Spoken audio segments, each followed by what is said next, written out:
नाज़रीन, टिंडवालाहियार में 1790 ईस्वी मीर अलहयार टालपुर पारां टिंडवालाहियार शहर ठहराइण ऐं 4 बुर्ज किले नुमा ठहरायल मसमार थियण खां पोइ माण्हू पारां कब्ज़ा करण बाद डिप्टी कमिश्नर रशीद अहमद ज़रदारी पारां नोटिस वठंदे ठहराइण शुरू करे छॾिया आहिनि। इन हवाले सां पेश आहे नसीर शाह जी हीअ रिपोर्ट। नाज़रीन, अॼु असां टिंडवालाहियार शहर में बीठा आहियूं, जेको टिंडवालाहियार शहर मीर अलहयार ख़ान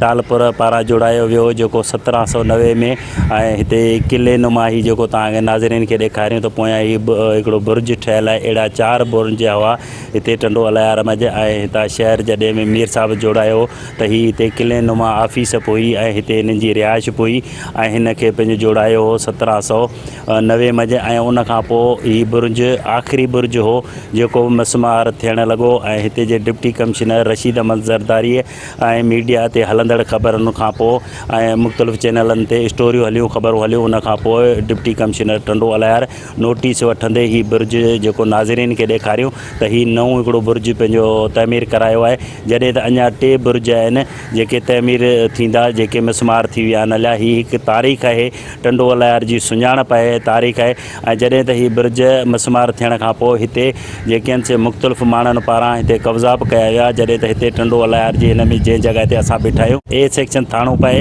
ऐं DSP जी ऑफ़िस आहे, मुख़्तियारकार जी ऑफ़िस आहे, सब जेल आहे ऐं DSP जो हाउस आहे, SHO जो हाउस आहे, इहे बि हिते रिहाइश पज़ीर आहिनि। ऐं उन खां अलावा जेके इहे एरिया जेका किले जी एरिया आहे ऐं इन जे ॿाहिरियूं चौदीवारियूं ढहण ऐं बुर्ज ढहण खां पोइ मुख़्तलिफ़ माण्हुनि कब्ज़ा करे छॾिया आहिनि, जॾहिं त इन्हनि कब्ज़नि खे अञा हटाइण लाइ को बि क़दम न खयो वियो आहे। जॾहिं त सकाफ़त ऐं सयाहत खाते तरफ़ां ही जेको किलो जेको ठहियलु हो उन जी का बि मरमत वग़ैरह न कराई ऐं उहो मसमार जण बैदि किरण बैदि हिते जे माण्हुनि पारां कब्ज़ा कया विया आहिनि, जेके कब्ज़ा छॾाइण जे लाइ डिप्टी कमिश्नर खे माण्हुनि मुख़्तलिफ़ माण्हुनि सियासी समाजी धुरनि उहो चयो बि आहे, पर अञा ताईं उन ते को बि अमल न थियो आहे। जॾहिं त ही असांजी हिकिड़ी सकाफ़त आहे ऐं सुञाणप आहे त मीर अलहयार ख़ान जॾहिं टिंडवालाहियार जोड़ायो हो त इहे बुर्ज जेके आहिनि इहे पंहिंजो ठाराया हुआ, ऑफिसूं ठारायूं हुयूं ऐं उन जे बावजूद बि अञा ताईं बि को बि हिते पंहिंजो इंतिज़ामिया तरफ़ां या हुकूमती सतह ते को बि अहिड़ो कमु न कयो वियो आहे। पर डिप्टी कमिश्नर खे जस हुजे जंहिं टिंडवालाहियार